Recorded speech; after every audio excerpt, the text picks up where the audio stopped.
Аз съм най-великия филм на света. Не съм се забавлявал толкова много на кино от толкова дълго време. Мисля, че последния път, който мога да кажа, че ми е било забавно, беше в FNAF филма. Определено този филм ми влиза в топ 3 преживяване в киното. Филма, погледнат само като филм, е ужасен. Историята е проста, просто са живи хора, които се изсекават в измислен свят. Правилно е 1000 пъти, но това не го прави лош филм. Някакси това да е лош филм не го прави лош филм. Това е типът филм, който гледаш пиян. Това е типът филм, който гледа за лайната и бавките. Знаеш, shits and giggles. Това не са мои думи сега. Това го каза моето негърче Денислав Киров, шибания Weed Eater. И той каза, че никога не се е чувствал по-близък с публиката. И съм напълно съгласен. Сякаш винаги просто гледате филм и публиката не съществува, което е напълно нормално. Мисъл, идеята е да гледаш филма, не да си говориш с хората.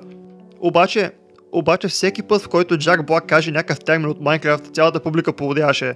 Този филм е пълен реджбейт и го прави по учебник. Когато трябва да излезна, всеки очакваше да е ужасно, после пък стана мим, че филма ще бъде велик, иронично, и сега всеки иска да го гледа. Брилянтна кампания, еволата.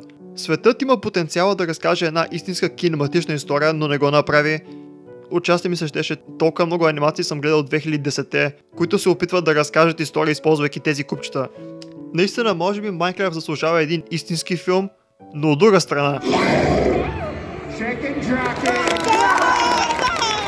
Светът имаше нужда от точно това.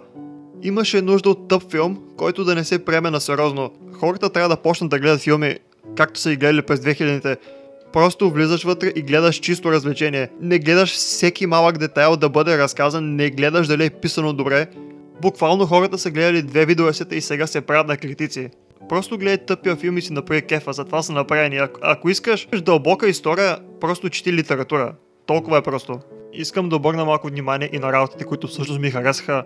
Наистина ми допадна малкия поклон пред Technoblade и сега няма да се правя, че съм фен и че ми стопли душата, но наистина изглеждаше мило. Обаче ако камерата се беше обърнала към студиото на знака от тъпите предавания на знака и се покаже Minecraft 3 талант с Хидел на Кадреев и Осама Бин Ладен, щях да се изправя, да почна да крещя, да си разкъсам тениската и да излиза пара от ушите ми. Всъщност беше анимиран доста добре, екшън сцените бяха направени страшно добре.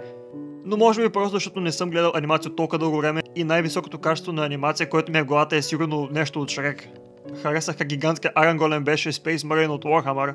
Харесах малките нотки в саундтрака от оригиналния саундтрак на C418. Да видиш дебелия стария Джак Блак в диаманта на броня беше чист фен сервис, няма да лъжа. Буквално главният злодей разби бронята за 2 секунди. Малко ми напомня на кросовъра между Ben 10 и Generator Rex, в който Бен става подобрен и подобрява Рекс.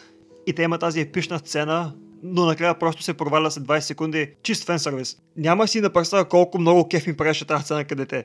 Филма е много добър. Отивай да го гледаш, педерас малък. Махай се.